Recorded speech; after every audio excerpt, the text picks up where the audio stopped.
It can be difficult to decipher scholarly items from not so scholarly items, especially when you're taking a class online and often relying on electronic resources for your research.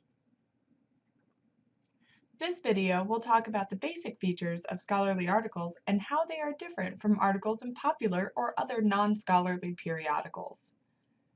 Let's talk about periodicals. What are they? Periodicals are published periodically. That's annually, biannually, quarterly, seasonally, bi-monthly, monthly, and even weekly. Periodicals are often referred to as newspapers, magazines, or journals.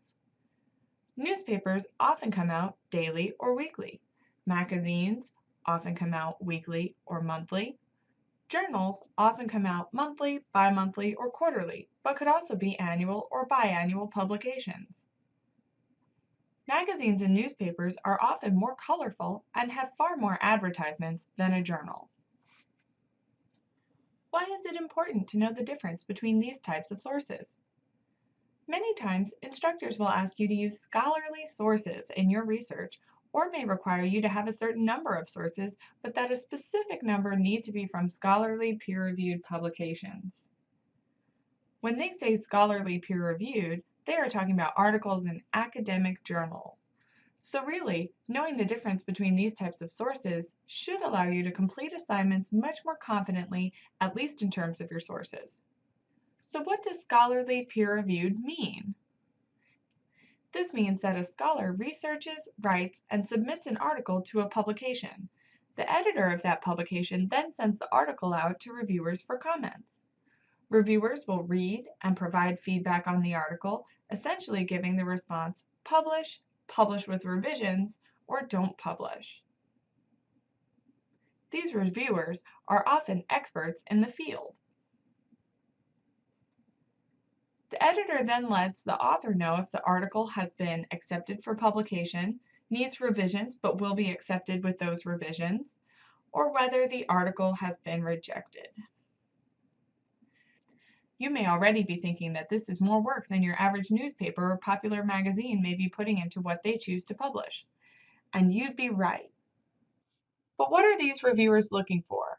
They're interested in whether the article is well researched, did the author put time and effort into the hopeful publication, whether things like grammar and style have been adhered to. Incorrect grammar and not conforming to style could show laziness or carelessness on behalf of the author. Have they proofread their submission? Whether the sources used in the article are strong and documented. Has the author cited his or her sources? Is there a bibliography? And finally, whether the author writes with bias. Does the article present only one perspective or refuse to consider other arguments or potential avenues of discussion? How many periodicals do you think do all of those things consistently in every article? Thinking about what reviewers are looking for in scholarly articles can help you determine whether an article you're looking at is scholarly. Is the article research-based or opinion-based? Do you see a bibliography at the end and in-text citations throughout the article to sources the author used? Does it have poor grammar, spelling errors, or other issues that make it seem less credible? Can you tell anything about the author's expertise? Are they just some person writing on a topic? Or are they a doctor, lawyer, or academic professor who actively researches and engages with this subject matter? Why should you trust them? That's what you'll want to look for in determining what resources are scholarly and what resources aren't. Many times our databases can help you limit to these kinds of results, but not always.